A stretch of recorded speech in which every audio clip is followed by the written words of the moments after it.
ನಾಶ ಮಾಡಿದವು ಅಂತೇಳಿ ಈ ಬೆಳವಣಿಗೆ ಅವನ ಮನ ಬಂದಂತೆ ಹೊಡೆದು ಕಳಿಸಿದ. ಅಯ್ಯೋ ದೇವ್ರಿ, ಈಗ ನನ್ನ ಮೈದನ ರಾಜೇಂದ್ರ ಕೂಡ ಮನೆಯಲ್ಲಿಲ್ಲ. ನನ್ನ ಏನ್ ಮಾಡ್ಬೇಕು ಒಂದು ಗೊತ್ತು ಅಂತ ಇಲ್ಲ. ತಂಗಿ, ಮೊದಲು ಆಸ್ಪತ್ರೆ ಹೋಗಿ ಬರೋಣ ಬನ್ನಿ ಸ್ವಾಮಿ. ಬೇಡ ಹೇಮ, ಬೇಡ.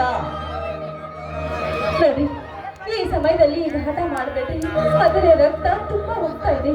ನನ್ನ ಮಾತು ಕೇಳಿ ಬನ್ನಿ ಸ್ವಾಮಿ. ನೋಡು ಹೇಮ, ಮೊದಲೇ ನನ್ನ ತಮ್ಮ ರಾಜೇಂದ್ರ ಮುಂಗೋಪಿ ಅವಕಾಶಕ್ಕೆ ಆತುರ ಮಾಡಿ ಅವಕಾಶವನ್ನು ಮಾಡಿಕೊಡಬೇಡ. ಅಯ್ಯೋ ದೇವ್ರಿ, ಈ ಸಮಯದಲ್ಲಿ ಈಗ ಹಠ ಮಾಡ್ತಾ ನಿಲ್ತಾ ಇದ್ದೀರಾ? ನನಗೆ ಏನ್ ಮಾಡ್ಬೇಕು ಅಂತ ಒಂದು ಗೊತ್ತಾಗ್ತಾ ಇಲ್ಲ ಸ್ವಾಮಿ, ಒಂದು ಗೊತ್ತಾಗ್ತಾ ಇಲ್ಲ. ಹೇಮ, ಒಳಗಡೆ ಹೋಗಿ ಸ್ವಲ್ಪ ಅರಿಶಿನ ತೆಗೆದುಕೊಂಡು ಹೋಗ. ಆದ ಗಾಯಕ್ಕೆ ಹಚ್ಚುವಂತೆ. ಆಗ್ಲಿ ಸ್ವಾಮಿ, ಈಗಲೇ ತಂದು ನಿಮ್ಮ ಗಾಯಕ್ಕೆ ಹಚ್ತೀನಿ ಸ್ವಾಮಿ.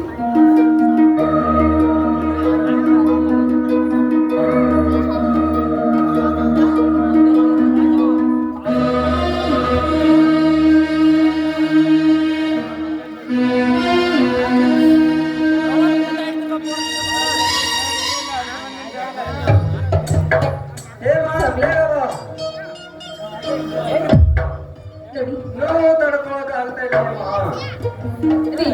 ಸ್ವಲ್ಪ ಸಮಾಧಾನ ತಂದಿಕೊಳ್ಳಿ. ಸ್ವಲ್ಪ ಅಂಗಡಿಯನ್ನು ಬಿಚ್ಚಿ ಈ ಕಡೆ ಹೊಳಿರಿ. ಆ ಗಾಯಕ್ಕೆ ನಾನು ಅರಿಶಿನ ಹಚ್ತೀನಿ. ಆಯ್ತು ಸರಿ ಹೇಮ.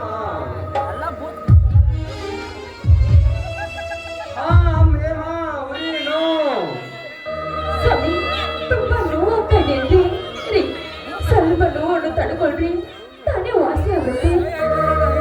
ಸರಿ ಹೇಮ, ಹಾಗೆ ಸ್ವಲ್ಪ ಮೇಲಕ್ಕೆ ಹಚ್ಚು.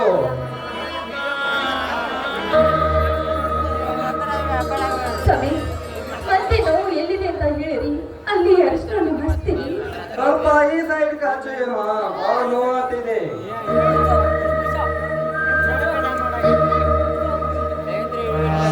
ಅಯ್ಯೋ ಅಮ್ಮ, ಉರಿ ನೋವು.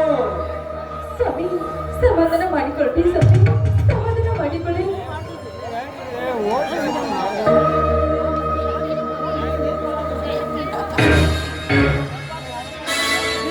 ಅಣ್ಣ, ಇದೇನಿದು ನಿನ್ನ ಮೈ ಕೈಗಳೆಲ್ಲ ರಕ್ತ?